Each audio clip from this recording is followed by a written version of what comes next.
Hoş geldiniz.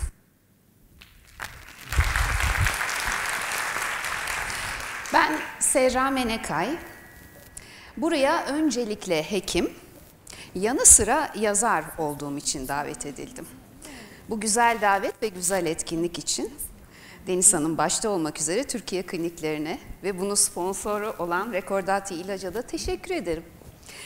Şimdi size hekimlik macerasından ve yazarlık macerasından bahsedeceğim azıcık. Neden doktor oldum ben? Oradan başlamak istiyorum. Neden? Sizin gibi güzel bir kadının nasıl doktor olduğunu merak ettim. Niçin olmasın? Güzel kadınlar doktor olamaz mı? Avukatlık, mühendislik etmez mi güzel kadınlar? Hayır, edemezler.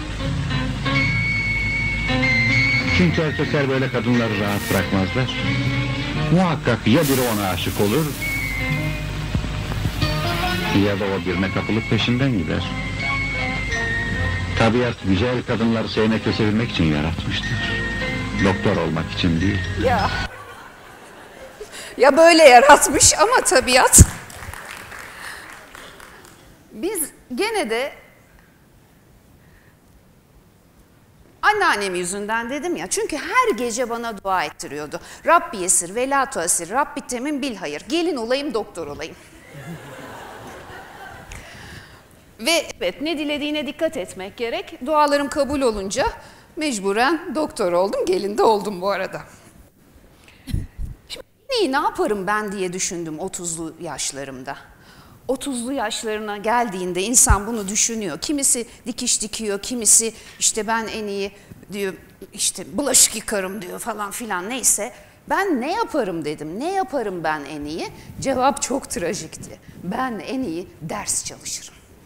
Ben neden klinisyen olmadım dedi ya, biyokimya ve klinik biyokimya uzmanı. Evet, ben çok bilinçli bir şekilde biyokimya uzmanlığını seçtim. 8 tercih biyokimya yazdım TUS'ta. Neden klinisyen olamadım derseniz, hep onkoloji hastalarına denk geldim ve hep hastalarımı kaybettim. Bir tanesi hiç unutmuyorum, bir kadın hastaydı. Bir gün geldim, hasta yerinde yok ama pahalı kremleri vardı. Sonra abiye sordum, abi nereye gitti benim hasta dedim. Aşağı gitti dedi. Nereye aşağı? Radyolojiye mi indi falan? Yok en aşağı gitti, kaybetti senin hastayı dedi. Ben öyle bir donup kalmışım ki, artık nasıl bir donup kalmaysa o, abi bana dedi ki, kızım sen böyle yaparsan yapamazsın bu mesleği.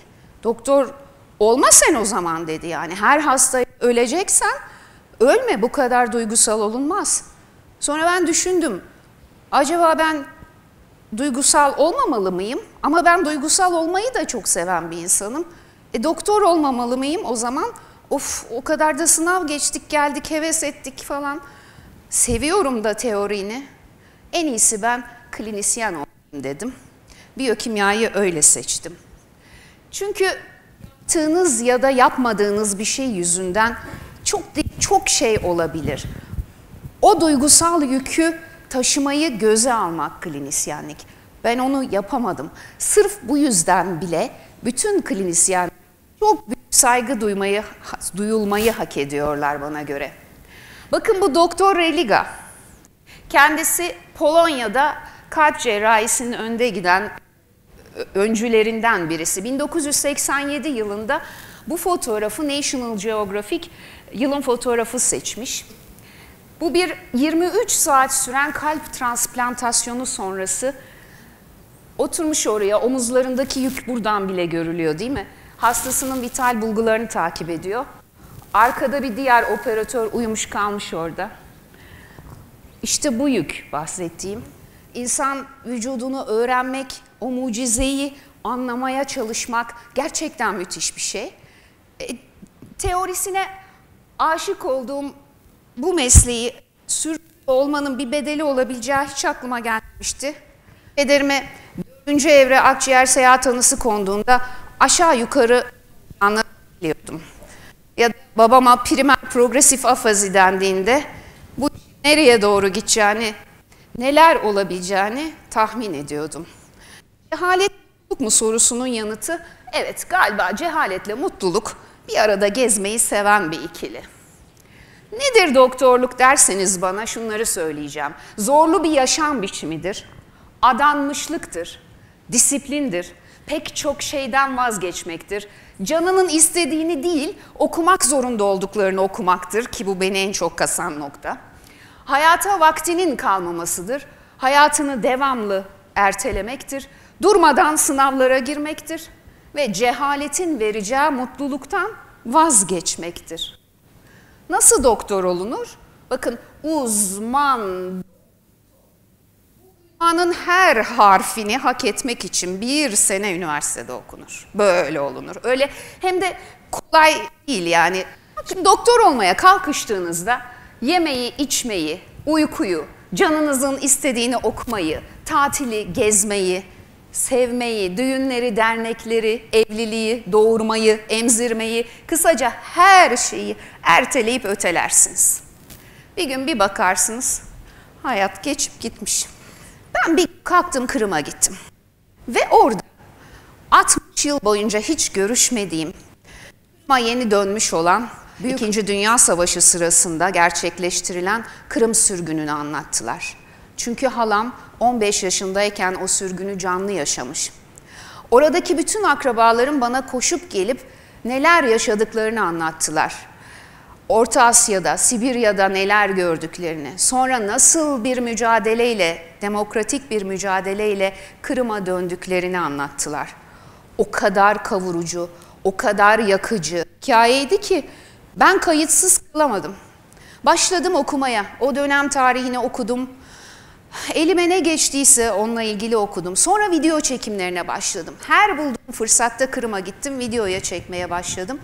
Ve unutulabilir belki. Ama yüreklerine dokunabilirseniz eğer o duygusal hafızaya kazanıyor, unutulmuyor. İkinci Dünya Savaşı denince aklınıza gaz odalarının gelmesinin sebebi belki de onların yüreğimize dokunan şekilde edebiyatla, filmle, sinemayla, sanatla çok işlenmiş olması. Oysa biz Kırım sürgününü edebiyatla işlememişiz. O yüzden ben bunu kendime görev edindim. İstifa ettim. İşi bıraktım. Çünkü ikisi bir arada olmayacak kadar yüklü bir vazifeydi bu. Bolca Kırım'a gittim. Ve ilk romanım olan Aluşta'dan Esen Yelleri yazdım. Eşim, evim, memleketim, ailem hepsi bana destek oldu çok şükür. Ve bu bana kısmet oldu. Ve romancı olmak benim için çok yeni, çok güzel, hayallerimi gerçekleştiren bir deneyim oldu. Neden yazıyorum, ne yazıyorum? Yazmak doğurmak gibi bir şey. Hani pek çok bana soruyorlar bunu. Ben bir emekli olacağım, ben de yazacağım, nasıl yazayım? Öyle olmuyor o. O şey kucağınıza düştüğü zaman yazacağınız, yazmanız gereken şey, onu erteleyemiyorsunuz, öteleyemiyorsunuz. Onu o zaman yazmak gerekiyor. Böyle doğum gibi hani travay başlamış, bebeğin kafası çıkmış, bugün salı ben bunu cumartesi doğurayım diyemiyorsunuz. Mecbur o zaman yazılacak. İşi gücü bırakıp yazıyorsunuz. Yazar olayım diye yazmadım ben. Başlangıcı böyle olmadı. Kucağıma düşen hikayeleri yazmak zorunda kaldım. Tarihi roman yazıyorum. Ve yazmayı da bırakamıyorum çünkü çok sevdim o işi. Bunlar benim eserlerim. Aluşta'dan Esen Yeller'den bahsettim, o Kırım sürgününü anlatan ilk romanım. Onun yanında Kuş Bakışı var, balyoz ve benzeri dava süreçlerini konu alan belge romanım. Şefika, İsmail Gasparalı'nın kızı Şefika Gasparalı'nın biyografik romanı. Şefika Hanım'ı bütün Türk kadınlarının tanıması gerektiğini düşünüyorum. İğne Oyası 12 Eylül döneminde geçen bir kadın hikayesi yine. Adını arayan çocuk da benim çocuk kitabım. Bir tane daha bu ayın sonunda yeni kitap gelecek. Aynı zamanda İzmir Halk Sağlığı Laboratuvar sorumlusu olarak tahsilini yaptığım işimi de sürdürüyorum. Ve romancı empatisiyle yöneticilik yapıyorum. Yazmaya da devam ediyorum. Kitap fuarlarında, imza günlerinde, konferanslar, bana böyle gülümseyerek gelen okurları gördüğüm zaman tabii ki yazar olmayı tercih ediyorum. Çünkü hekimlere gelirken insanlar en acılı, en stresli, en zor zamanlarında geliyorlar. Dolayısıyla öyle gülümseyerek, hayranlıkla, ay bir sarılayım bir de selfie çekelim diye gelmiyorlar tabii. O zaman diyorum ki, ah evet ben iyi ki yazar olmuşum. Ama sonra da diyorum ki, ben iyi ki hekim olmuşum. Altın bileziğimi de koluma takmışım. Çünkü yazarlıktan paranı kazanmıyor olmak bana canımın istediğini yazma özgürlüğünü veriyor. O da müthiş bir özgürlük. Evet, ben bir doktorum ve yazarım ama aynı zamanda annemin babamın hayırlı olmaya çalışan evladıyım, ablayım, evliyim, eşimin can yoldaşıyım, subay bir pilot benim eşim, evimin kadınıyım. Ne yazık ki kendi evlatlarını toprağa vermiş, öte yandan manevi evlatları olan bir erkeğim. Ayrıca halayım, teyzeyim, gelin hanımım, yengeyim, eltiyim, görümceyim, kuzenim, komşuyum, arkadaşım, dostum, sırdaşım. Yoğurdunu kendi mayalayan, yemeklerini kendi pişiren bir aşçıyım.